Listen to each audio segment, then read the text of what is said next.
가족이란 태어나자마자 주어지는 가장 기본적인 정체성이죠. 그게 만약 처음부터 잘못된 것이라면요? 나는 지금껏 누구의 딸이었을까요?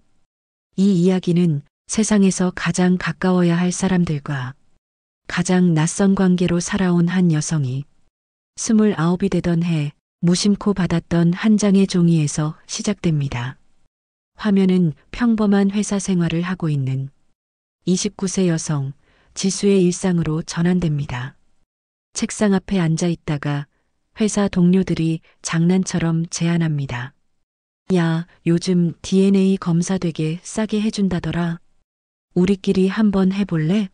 재미로. 지수는 별 생각 없이 신청서를 씁니다. 뺨 안쪽에서 면봉으로 채취한 타액 샘플.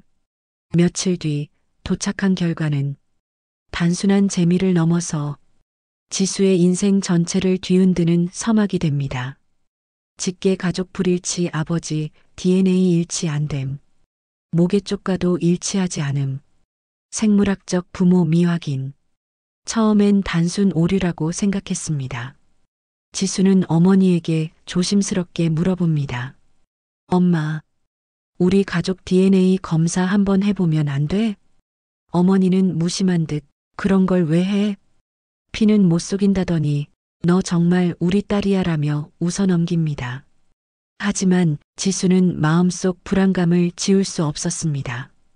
며칠 뒤 어머니와 함께 병원에 가 DNA 검사를 의뢰합니다. 결과는 예상 밖의 것이었습니다. 친모 불일치입니다.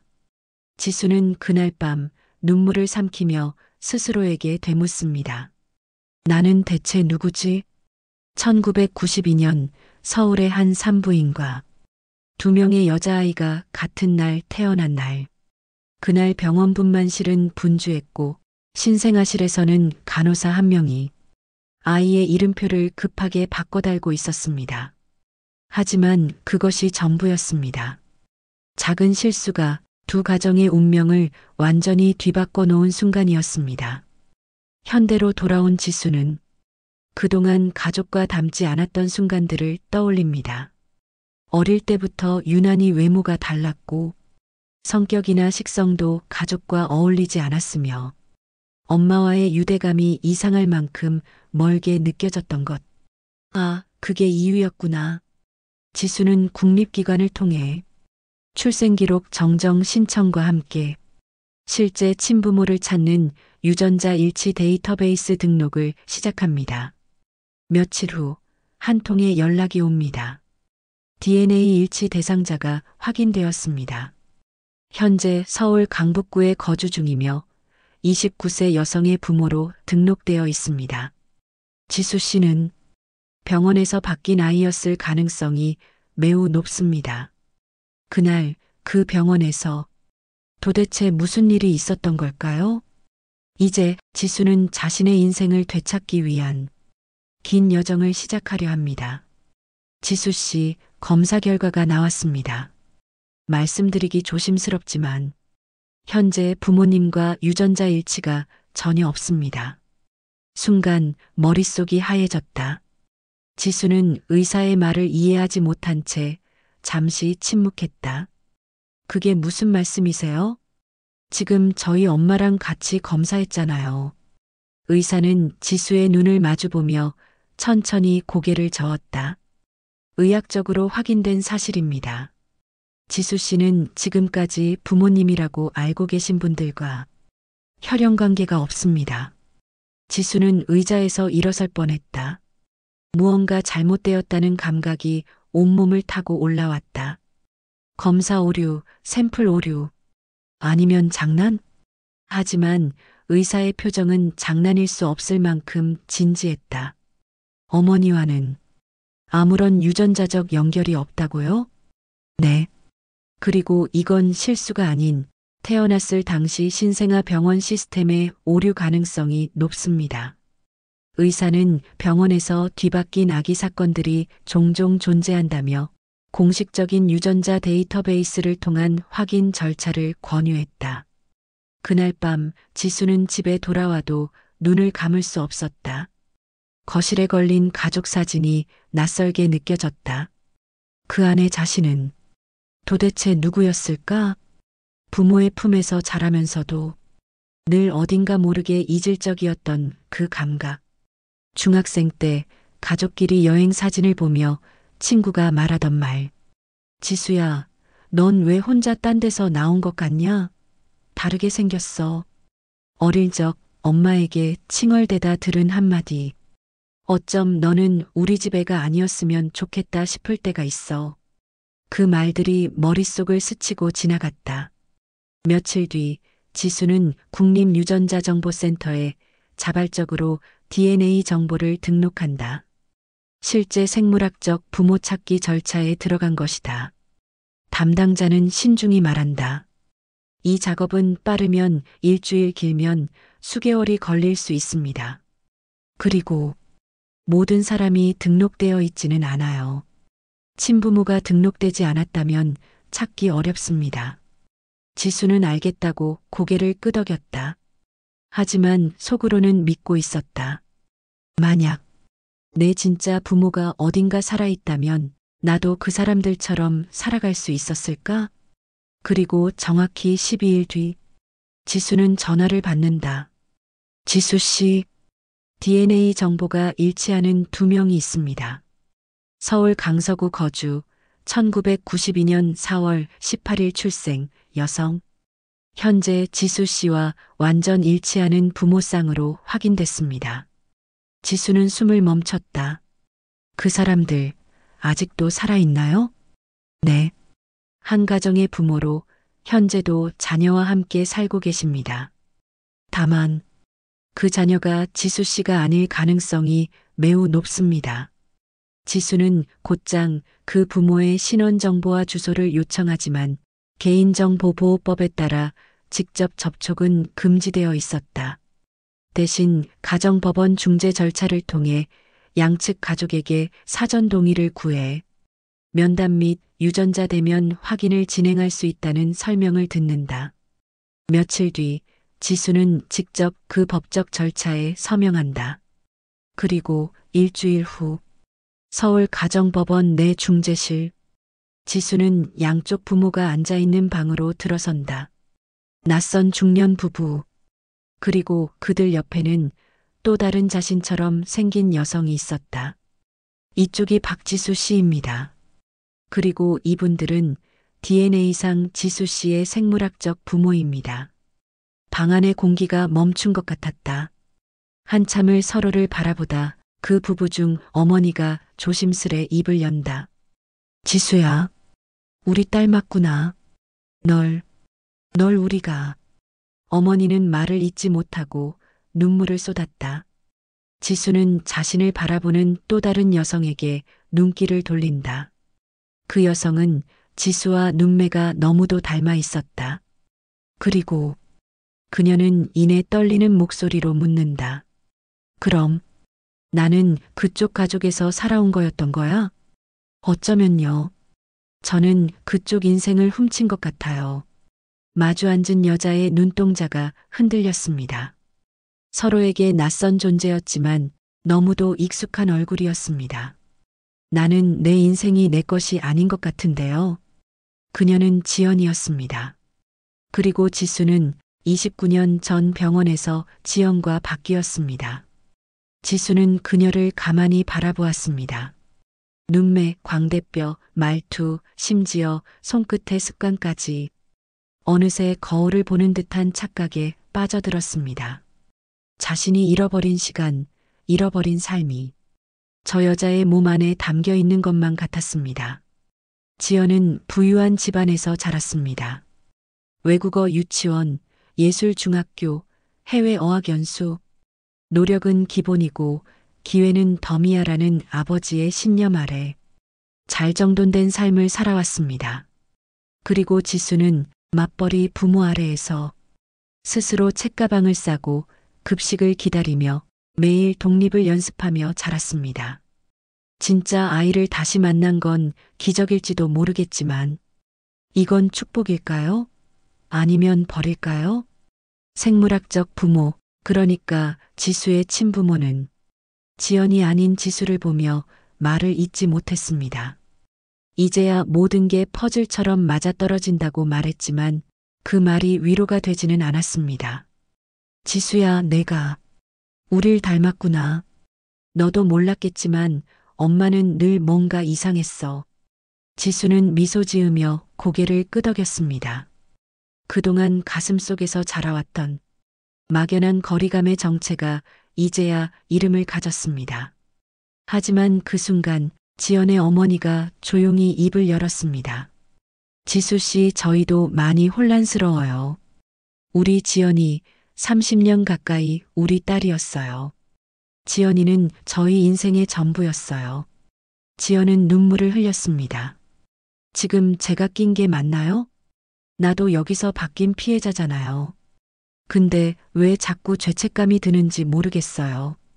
그날 이후 지수는 며칠 동안 회사에도 나가지 못했습니다. 침대에 누워 폰을 들여다보다 지연이 보낸 문자 하나에 멈칫했습니다.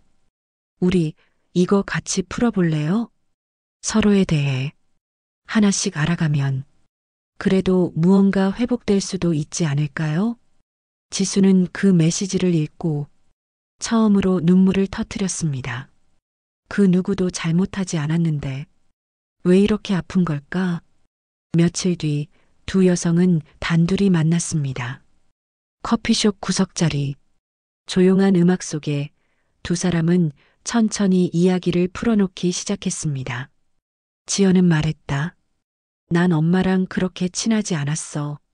근데 나중에 안 사실인데 엄마가 우울증 약을 복용했더라. 엄마가 그러더래.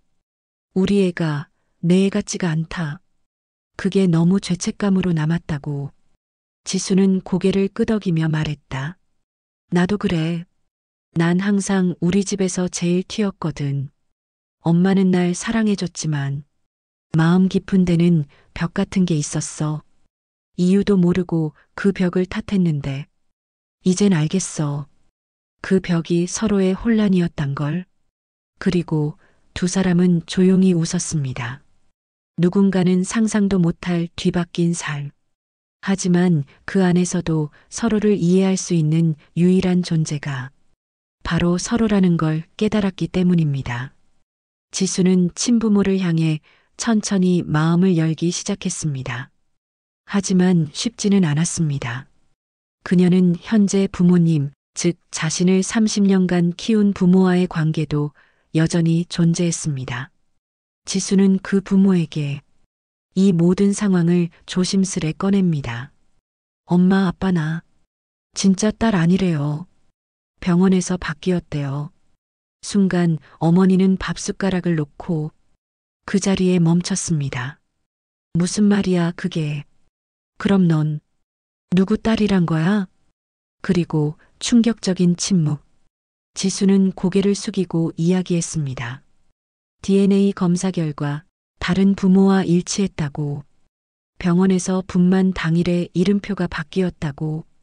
지수의 아버지는 한참을 말없이 앉아 있다가 조용히 물컵을 들고 주방으로 들어갔습니다. 어머니는 입술을 깨물며 말했습니다.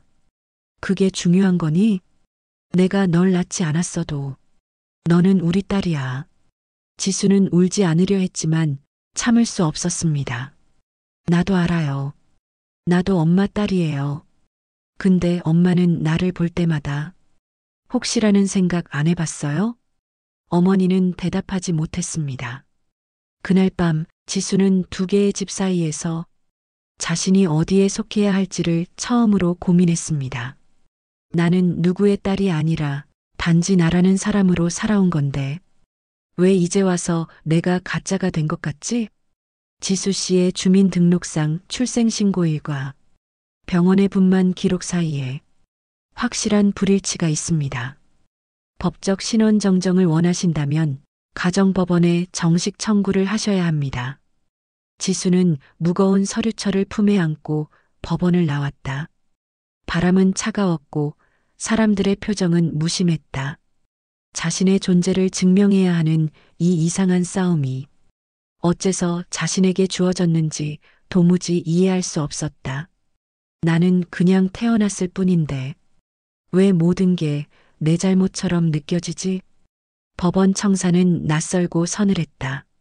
출생정정 청구서, 유전자 검사 결과, 양가 부모의 동의서, 그 모든 걸 손수 준비하며 지수는 생각했다. 내가 지금 이걸 왜 하고 있지? 이름을 바꾸고, 가족관계를 바꾸고, 그게 나를 더 진짜로 만들어줄까? 사건은 시간이 흐르며 조용히 커지기 시작했다. 관할 구청, 보건소, 심지어 언론까지 소문을 듣고 연락해왔다. 한방송국 PD는 이렇게 말했다. 이건 그냥 개인의 불운이 아니에요. 시스템의 허점이 낳은 현대판 이바구죠. 사람들의 이름이 숫자로 등록되는 사회의 어두운 그림자랄까요? 지수는 방송 출연을 거절했다. 지연 역시 아무것도 원치 않았다. 단지 둘 다 바랬던 건 조용한 일상의 회복이었다. 하지만 세상은 조용히 두지 않았다. 보건복지부 관계자가 전화해 왔다. 30년 전 그 병원 말씀이시죠? 당시 산부인과 담당 간호사는 지금 퇴직하신 지 오래고 당시 병원은 폐업 후 다른 병원으로 인수된 상태입니다. 즉, 법적 책임을 물을 수 있는 대상이 존재하지 않는다는 말이었다. 게다가 공소시효 역시 모두 만료. 이 사건은 누구도 처벌받지 않고 누구도 책임지지 않는 상태로 끝날 위기에 놓여 있었다. 지수는 좌절했다. 진실을 밝혀낸 자신이 왜 가장 상처받아야 하는지 알 수 없었다. 며칠 뒤 지연이 조심스레 말했다. 지수야, 우리 그 병원 찾아가 볼래? 지금은 이름도 바뀌었지만 우리가 태어난 그 장소 한 번쯤은 가봐야 하지 않을까 싶어서. 그리고 두 사람은 서울 시내의 오래된 골목, 이제는 리모델링된 새 병원 간판 앞에 섰다. 그곳은 과거 산부인과였던 건물이었다. 간판은 바뀌었고 직원도 모두 새 얼굴이었지만 건물의 구조는 여전히 같았다. 둘은 병원 내부로 들어갔다. 그리고 예전 신생아실이었던 3층을 올려다봤다. 지연이 중얼거렸다. 여기서 우리가 바뀌었던 거구나. 저 간호사 한 명의 실수, 누군가의 피곤한 손놀림 하나가 우리 둘의 삶 전체를 바꿔놓았던 거네. 지수는 침묵 속에서 창밖을 바라보았다. 그 창을 통해 들어오는 햇살, 이 병원에서 첫 울음을 터뜨렸을 그날, 과연 어떤 공기였을까? 병원 측은 당시 기록이 없다고 했다. 30년 이상 지난 의료 기록은 보존 의무가 없었기 때문이다. 지수는 더 이상 묻지 않았다. 어떤 대답도 이제는 위로가 되지 않을 것이므로 법원의 출생신고 정정은 3개월의 심리 끝에 승인되었다. 지수의 법적 부모는 생물학적 부모로 변경되었고 가족관계 등록부도 새로 작성되었다. 그러나 기른 부모와의 관계는 사실혼에 준하는 보호자로서 인정이라는 애매한 문구로 남았다. 어머니는 지수에게 말했다. 너 이름 안 바꿔도 돼. 우리가 널 그렇게 불러왔잖니. 법이 뭐래도 내 딸은 지수야. 지수는 눈을 감고 고개를 끄덕였다. 저도 엄마는 한 분이에요. 세상에 2명의 엄마가 존재해도 엄마는 엄마예요. 세상은 여전히 이름으로 사람을 구분한다. 주민번호, 출생기록, 가족관계. 하지만 지수는 그 모든 것보다 더 확실한 사실을 가슴에 새겼다. 나는 나다. 누구의 딸이기 전에 나는 그 모든 시간을 견뎌온 나 자신이다. 생일? 네. 그날이 다가오고 있어요. 우리가 뒤바뀐 바로 그날. 지연의 목소리는 떨렸다. 지수는 달력을 바라보았다. 4월 18일. 두 사람이 병원에서 태어났고 바뀌었고 서로의 삶을 뒤바꿔 살아온 정확한 그날이었다. 지연이 말했다. 우리 그날 병원 옆 공원에서 만날래? 무슨 의미가 될진 모르겠지만 그냥 같이 있어주면 좋을 것 같아서. 지수는 망설이지 않고 고개를 끄덕였다. 그리고 그날 서울의 오래된 병원역, 이제는 벚꽃이 흩날리는 조용한 공원에서 두 여성은 마주 앉았다. 지수는 작은 종이 상자를 꺼냈다. 안에는 자신이 태어나서 지금까지 소중히 간직했던 흑백아기 사진 한 장이 있었다. 엄마가 늘 말했어.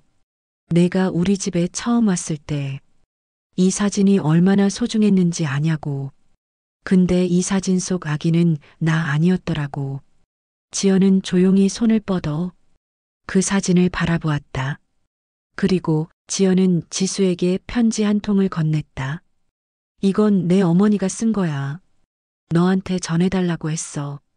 용기가 나지 않아서 직접은 못 오셨대. 지수는 떨리는 손으로 봉투를 열었다.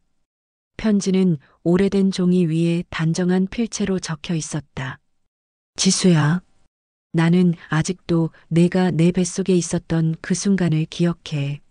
나는 내가 떠났다는 것도 몰랐고, 다른 아이를 품에 안은 것도 몰랐어.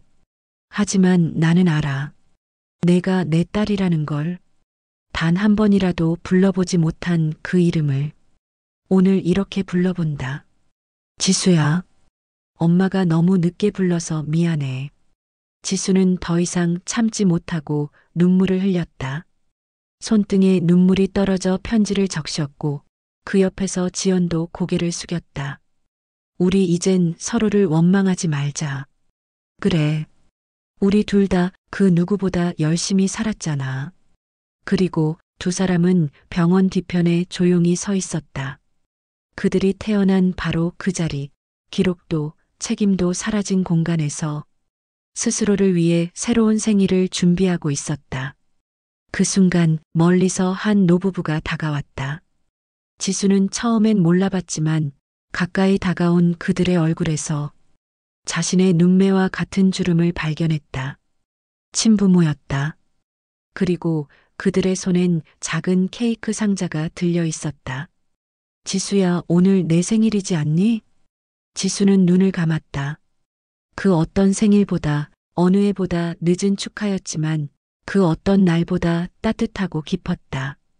그 자리에 지수의 양부모도 도착했다. 서먹한 공기. 5명이 만들어내는 묘한 긴장감. 지수는 그들을 보며 한참을 망설이다 입을 열었다. 엄마, 아빠 여기요. 여기도 제 가족이에요. 잠시 정적이 흘렀다. 양아버지는 무겁게 고개를 끄덕였고 친어머니는 눈물 머금은 채 양어머니를 바라봤다. 그리고 그들은 동시에 고개를 숙였다. 감사합니다. 제 딸을 그렇게 키워주셔서 정말 감사합니다. 그날 그들은 작은 생일 파티를 열었다. 진짜 케이크가 있었고 촛불이 있었고 5사람이 나란히 앉아 한 소녀의 진짜 생일을 축하했다. 지수는 조용히 촛불을 보며 속으로 기도했다. 나를 키워준 사람도 나를 낳아준 사람도 모두 내 일부예요. 나는 이제 그 누구의 그림자도 아닌 내 이름으로 살아가고 싶어요. 그날 이후 지수와 지연은 서로를 언니, 동생이라 부르기 시작했다. 친구이자 피부치이자 뒤늦게 찾아낸 삶의 또 다른 조각이었다. 한 아이의 이름이 잘못된 서류 한 장으로 바뀌었을 때 그건 단지 오타가 아니었습니다. 그것은 한 사람의 정체성을, 가족의 역사를, 사랑의 흐름을 뒤바꿔 놓는 조용한 폭풍이었습니다. 하지만 그 폭풍 속에서도 사람은 다시 사랑을 선택할 수 있다는 걸 우리는 배웠습니다. 지수와 지연 그리고 그들의 가족은 30년 만에 진짜 첫 생일을 함께 맞이했습니다. 이건 뒤늦게 태어난 두 사람의 진짜 이야기입니다. 병원에서 바뀐 단 한 장의 이름표, 그 작은 실수가 두 사람의 인생 전체를 바꿔놓았습니다. 하지만 그들은 서로를 원망하지 않았습니다. 눈물과 고통, 혼란 속에서도 끝내 서로를 이해했고 마침내 가족이란 이름으로 다시 손을 잡았습니다. 이건 단순한 실화가 아닙니다. 우리가 사는 세상에 너무도 현실적인 이야기입니다. 당신이라면 진실을 마주할 용기가 있으신가요? 그리고 그 진실 속에서도 사랑을 선택하실 수 있나요? 이 이야기가 마음에 닿으셨다면 잊지 말고 좋아요와 구독 눌러주시고 당신의 생각을 댓글로 나눠주세요. 다음 이야기에서도 진실을 마주할 용기를 함께 나누겠습니다.